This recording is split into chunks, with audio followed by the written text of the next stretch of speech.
Hello ក៏ដូចជាសួស្តីសូមស្វាគមន៍មកកាន់ Channel YouTube ខ្ញុំបាទសុជីវ Gaming ហើយនេះខ្ញុំចេញមក review អំពី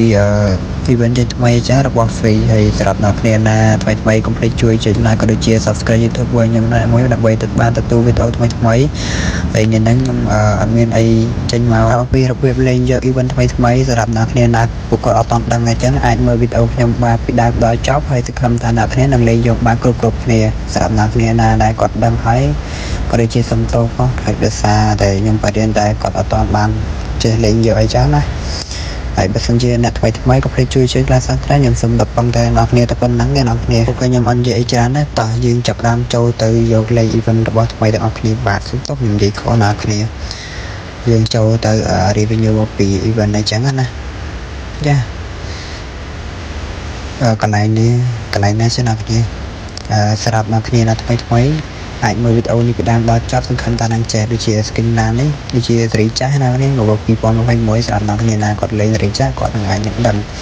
ណានេះកាលខ្ញុំចាំដូចជា book skin 7រៀលទេអ្នកគ្នា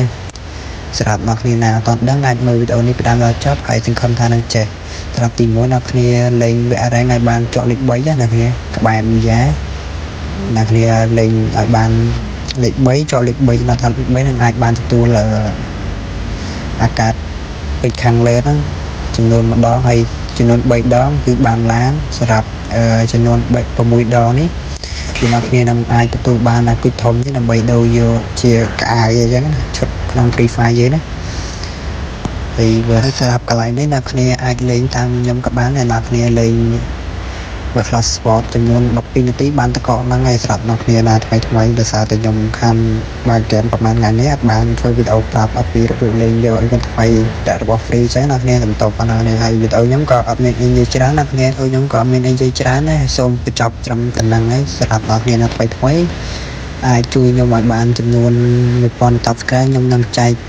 ជាការវេនៅក្នុងក្រុម Telegram អញ្ចឹងណាបើសិនជាគ្រប់ 1000 Subscribe ហើយឥឡូវនេះចំនួន YouTube របស់ខ្ញុំហ្នឹងជិត200 Subscribe ហើយវីដេអូខ្ញុំក៏មានតែប៉ុណ្្នឹងដែរជួបគ្នានៅវីដេអូក្រោយបាយ